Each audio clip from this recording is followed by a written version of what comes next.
On the way back from Lewis's funeral, my mom told me to start packing. She waited until the day before we left to tell Edie. I'm not sure if she wanted to make it easier or harder.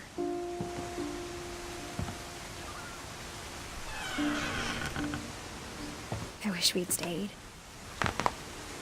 But I understand why we left.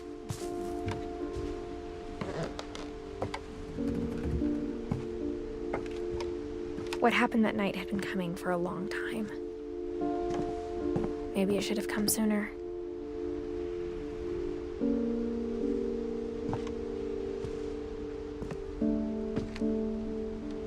But it had to end one way or another. All that's left now is to tell you about that last night.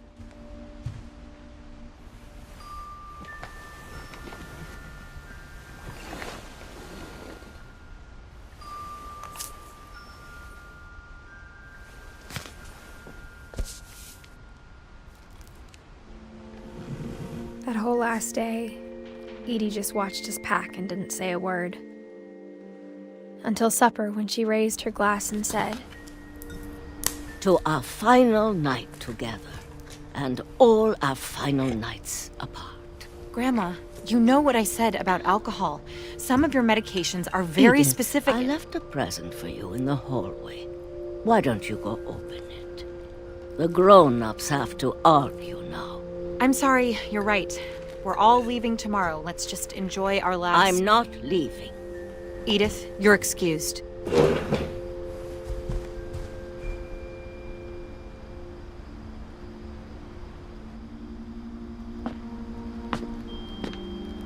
The power had been shut off that morning, but Edie always had plenty of candles. When my mom sealed the library, I don't think she knew about the other entrance. Or that Edie had a key to it.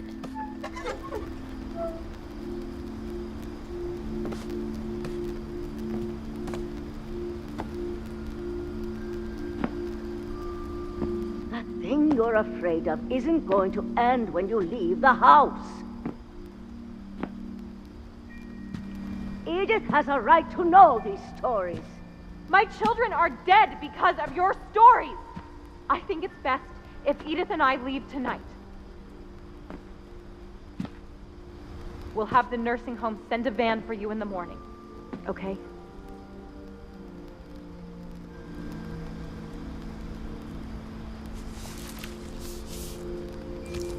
Dear Edith, there's so many stories I wish I could tell you, but there's only time for one. This is about what happened on the night you were born. That night, the tide went way, way out. It was the first and last time I ever saw the old house aground. There'd been an earthquake out in the middle of the ocean. They called it the lowest tide in 1,000 years. God, it smelled awful. You know, I've seen that house every day of my life.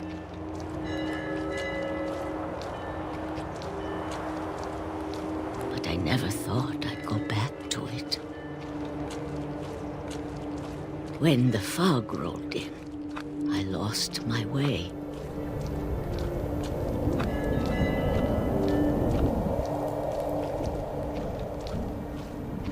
I got turned around.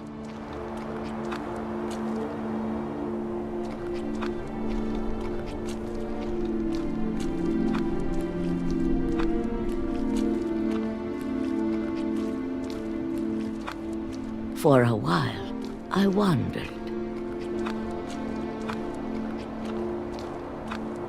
I started seeing things.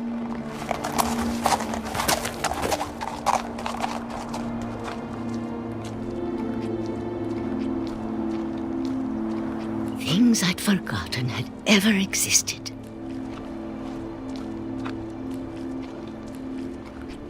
But when I saw them, they felt like old friends. That night, a lot of things came back to me. Or maybe I came back to them.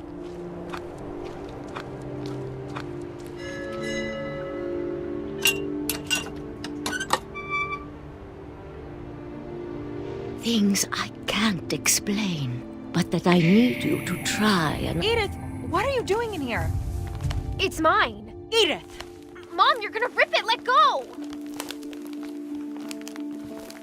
I kicked and screamed, but Mom dragged me to the car.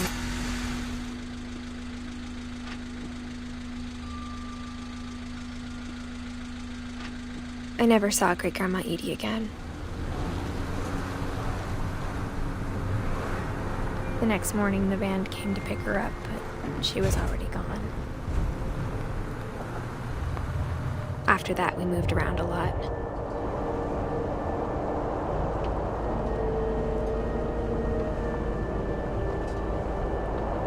We both tried to make the best of it.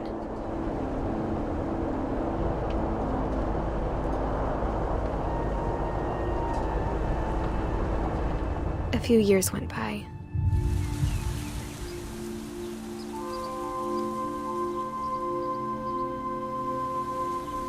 My mom didn't like to talk about it, but she started getting sick a lot. The rest happened pretty quickly. She got better for a while, and then she didn't. And then I was alone. The last Finch left alive.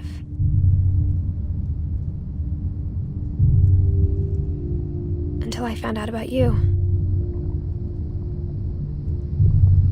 I'm still not sure what to tell you about all this. If we lived forever, maybe we'd have time to understand things. But as it is, I think the best we can do is try to open our eyes.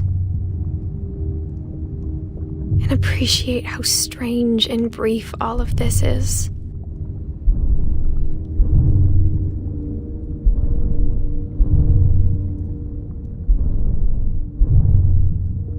This journal was supposed to be for you. But now I hope you'll never see it. I just want to meet you and tell you all these stories myself. But I guess if you're reading this now, things didn't work out that way.